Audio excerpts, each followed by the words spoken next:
ছাত্রছাত্রী, তোমাদের সবাইকে আমার টোটাল স্টাডি বাংলা চ্যানেলের পক্ষ থেকে আন্তরিক অভিনন্দন, গভীর ভালোবাসা জানাই।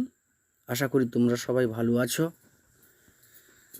উচ্চ মাধ্যমিক পরীক্ষার্থীরা, তোমরা খুব ব্যস্ততার মধ্য দিয়ে দিন কাটাচ্ছ, আর কয়েক মুহূর্তের পরে পরীক্ষার নির্ঘণ্টক বেজে যাবে। তো তোমরা যে বাংলা সাজেশান করছো, সেই বাংলা সাজেশান থেকে আর একটি জীবনী তুলে ধরছি তোমাদের সামনে। অবশ্যই এটাকে ভালোভাবে অনুধাবন করবে, পড়বে, অবশ্যই এটাও পেতে পারো।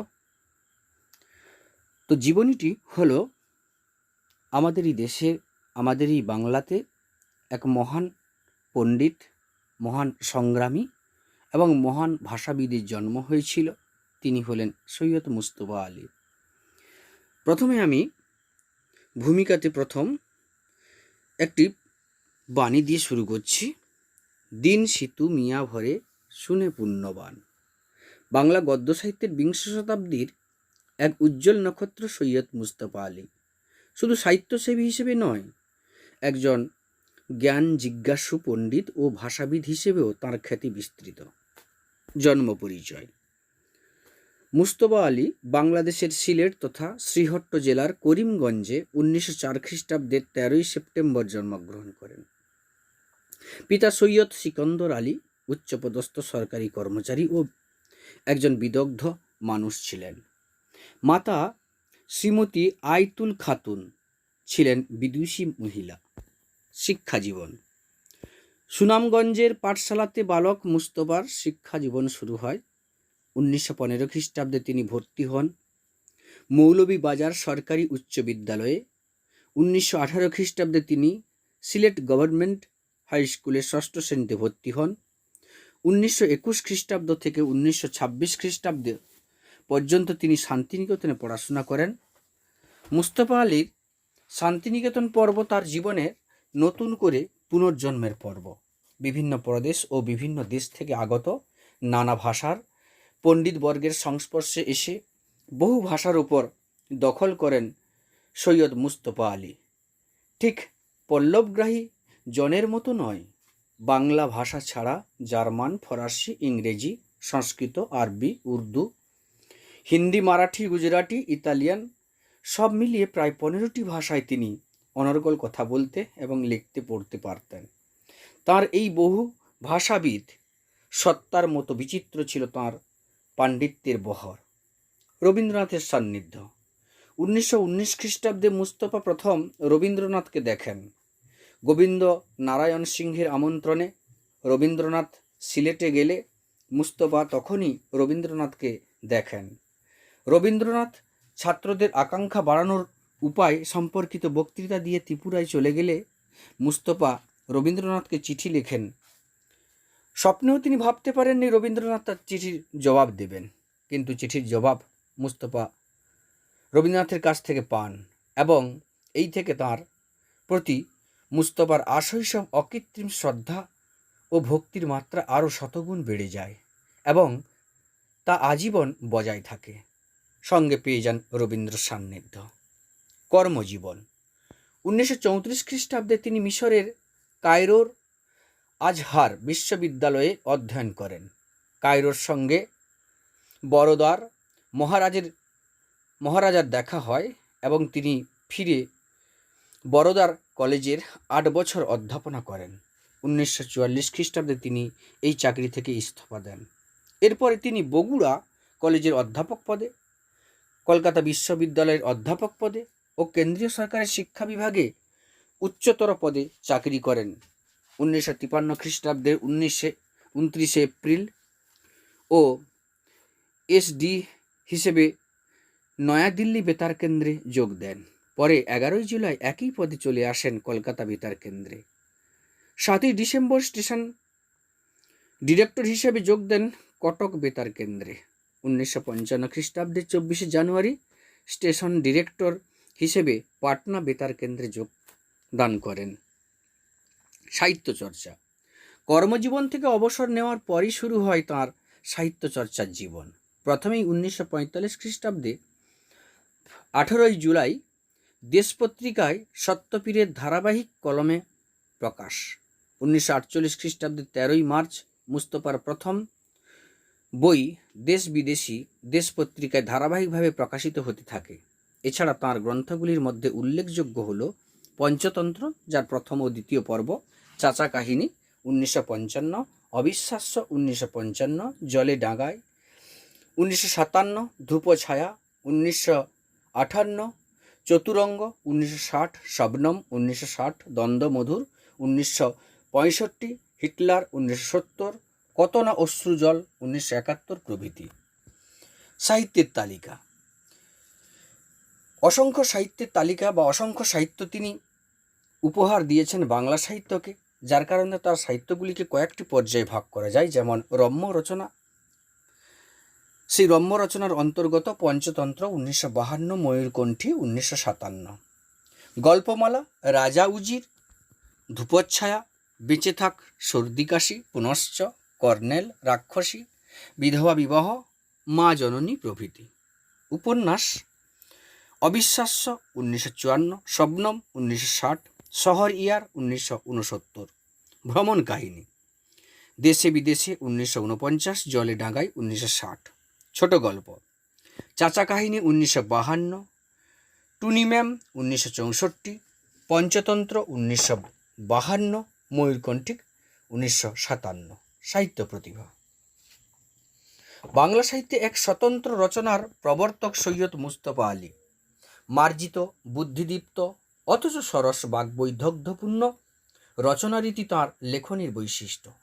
তাঁর প্রধান পরিচয় একজন ব্যক্তিগত প্রবন্ধের রচয়িতা হিসেবে। বাংলা প্রবন্ধ সাহিত্যের গোড়া থেকেই প্রকৃষ্ট বন্ধনযুক্ত গুরুগম্ভীর প্রবন্ধ ও ব্যক্তিগত অভিরুচির মতো লঘু প্রবন্ধ দুধরনের রচনারীতি ধারা বয়ে এসেছে। বঙ্কিমচন্দ্র রচনামূলক ব্যক্তিগত প্রবন্ধের সূত্রপাত করেন। এরপর রবীন্দ্রনাথ, মনমথ চৌধুরী সেই ধারাকে আরও বৈচিত্র্যমণ্ডিত করলেন। তারপরেই সেই ধারাতে সৈয়দ মুস্তফা আলীর আবির্ভাব। গল্প উপন্যাস লিখলেও মুস্তফা আলীর জনপ্রিয়তা তার রসরচনাগুলিকে কেন্দ্র করে। কিশোর বয়স থেকেই তিনি সাহিত্যের অনুরাগী। সিলেট কলেজ পড়ার সময় রবীন্দ্রনাথের প্রতি আকৃষ্ট হয়েছিলেন। কবিকে চিঠি লিখে উত্তরও পেয়েছিলেন, কিন্তু তার 44 বছর আগে কোনো গ্রন্থ রচনা হয়নি। 1948 খ্রিস্টাব্দে 44 বছর বয়সী সৈয়দ মুস্তফা আলী দেশ পত্রিকায় ধারাবাহিকভাবে লিখতে থাকেন দেশে বিদেশে, কিন্তু শুরুতেই তিনি জয় করে ফেললেন বাঙালি পাঠকের হৃদয়। এই গ্রন্থের জন্য তিনি দিল্লি বিশ্ববিদ্যালয় থেকে নরসিংহ দাস পুরস্কার পান। এরপর মৃত্যুর আগে পর্যন্ত তিনি নিরলস লিখে গেছেন। কবিতা ছাড়া গদ্যের প্রায় সব শাখাতেই তিনি অনায়াস বিচরণ করেছেন। ছোট গল্প, উপন্যাস, প্রবন্ধ, রম্য রচনা, ভ্রমণ কাহিনী, পত্রাবলী লিখেছেন তিনি। রচনাভঙ্গি। মুস্তফা আলী ছিলেন আমোদে আড্ডাপ্রিয় সরস প্রকৃতির মানুষ। বিদগ্ধ পণ্ডিতের হৃদয় লোকে কতখানি রসসিক্ত হয় তার প্রমাণ যেন তিনি স্বয়ং, তেমনি তার রচনা রাজিও। তার সব লেখার মধ্যে এই রকম একটা স্বচ্ছন্দ আলাপচারিতার ভঙ্গি, আড্ডাবাজের সদাহাস্যময় অন্তরঙ্গ ভাব লক্ষ্য করা যায়। শুধু রম্য রচনা নয়, শবনম বা শহর ইয়ার এর মতো উপন্যাসগুলিতে তিনি এই একই বৈঠকি চাল বজায় রেখেছেন। মুস্তফা আলীর ব্যক্তিগত অভিজ্ঞতার উষ্ণ স্পর্শেই তাঁর লেখাগুলি দেদীপ্যমান। শহর ইয়ার উপন্যাসের পটভূমি সদ্য স্বাধীনতাপ্রাপ্ত বাংলাদেশের সঙ্গে তাঁর সম্পর্ক একান্ত অন্তরঙ্গ। তাঁর রম্য রচনা সার্থকভাবেই রম্য রসসিক্ত। তাঁর লেখায় হিউমার, স্যাটায়ার, উইট, সব ধরনের হাস্যকর অবাধ উৎসার। তাঁর রচনারীতিতে সাধুতা বর্ধিত হয়েছে বিচিত্র শব্দপ্রয়োগ ও আকর্ষণীয় বাচনভঙ্গির মাধ্যমে। তাঁর ভাষাজ্ঞান ও দেশ বিদেশের সমৃদ্ধ অভিজ্ঞতার টুকরোই রচনাগুলি অনাস্বাদনীয় হয়ে উঠেছে। বিভিন্ন পত্রপত্রিকায় লেখালেখি। শান্তিনিকেতনে পড়ার সময় সেখানে বিশ্বভারতী নামে হস্তলিখিত ম্যাগাজিনে মুস্তফা আলী লিখতেন। পরবর্তীতে তিনি সত্যপীর, ওমর খৈয়াম, টেকচাঁদ, প্রিয়দর্শী প্রভৃতি ছদ্মনামে বিভিন্ন পত্রিকায় যেমন আনন্দবাজার, বসুপতি, সত্যযুগ প্রভৃতিতে কলম লেখেন। বিভিন্ন ভাষা থেকে শ্লোক ও রূপকের যথার্থ ব্যবহার, হাস্যরস সৃষ্টিতে পারদর্শিতা এবং এর মধ্য দিয়ে গভীর জীবনবোধ ফুটিয়ে তোলায় তাকে বাংলা সাহিত্যের বিশেষ মর্যাদার আসনে বসিয়েছে। তার একটি বিখ্যাত উক্তি, বই কিনে কেউ দেউলিয়া হয় না। আবার তার ধর্মদর্শন নিয়ে তার ভাই মুর্তজা আলী মন্তব্য করেছেন, তার সৈয়দ মুস্তফা আলী সাহিত্যে বিন্দুমাত্র ধর্মীয় সংকীর্ণতা ছিল না, কিন্তু তার এই উদারতার জন্য গোঁড়া স্বধর্মীরা তাকে কোনোদিন ক্ষমা করেনি। ভাষা আন্দোলনে মুস্তফা আলীর ভূমিকা। বর্ণময় কর্মজীবন সূত্রে তিনি দেশে বিদেশে ঘুরে বেড়ালেও মাতৃভাষার প্রতি সৈয়দ মুস্তফা আলীর আজন্ম টান ছিল। সেজন্য ভারতবর্ষ ভাগ হওয়ার পর যখন পশ্চিম পাকিস্তানের সরকার পূর্ব পাকিস্তানে বাংলা ভাষী জনগণের ওপর রাষ্ট্রভাষা হিসেবে উর্দু ভাষা চাপিয়ে দেওয়ার চেষ্টা করেছিলেন, তখন তিনি আপন মাতৃভাষা বাংলাকে রক্ষার জন্য গর্জে উঠেছিলেন এবং 1947 খ্রিস্টাব্দের 30 ডিসেম্বর কেন্দ্রীয় মুসলিম সাহিত্য সংসদের অধীনে পূর্ব পাকিস্তান মাতৃভাষা বাংলার জন্য দাবি উত্থাপন করেন। পুরস্কার। 1949 খ্রিস্টাব্দে তিনি দিল্লি বিশ্ববিদ্যালয় থেকে নরসিংহ পুরস্কার লাভ করেন। 1961 খ্রিস্টাব্দে তাঁকে আনন্দ পুরস্কার প্রদান করা হয়।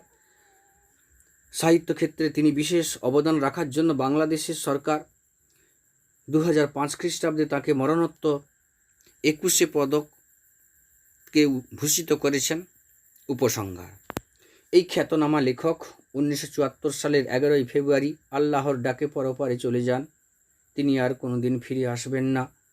সৈয়দ মুস্তফা আলী সম্পর্কে সুনীতি কুমার চট্টোপাধ্যায় বলেছেন, প্রসাদ গুণ বিশিষ্ট, সত্যকার হাস্য রসোজ্জ্বল, লঘু শৈলী অথবা ভাবগম্ভীর চলিত বাংলা ভাষায় তিনি যে অসাধারণ দখল তাঁর লেখায় দেখিয়েছিলেন, সেটি তাঁর মনে স্বাভাবিক শান্তির সঙ্গে রবীন্দ্রনাথের স্নেহ ও প্রসাদ উভয়ের গঙ্গা যমুনা মিলনের ফল। ছাত্রছাত্রীরা, বিশেষ করে উচ্চ মাধ্যমিক ছাত্রছাত্রীরা এটা ভালো করে তোমরা অনুধাবন করে পাঠ করবে, শুনবে। ভিডিওটি ভালো লেগে থাকলে সবাই লাইক, কমেন্ট, শেয়ার এবং সাবস্ক্রাইব করবে। সবার সফলতা কামনা করে আমি আমার বলা শেষ করলাম। ধন্যবাদ।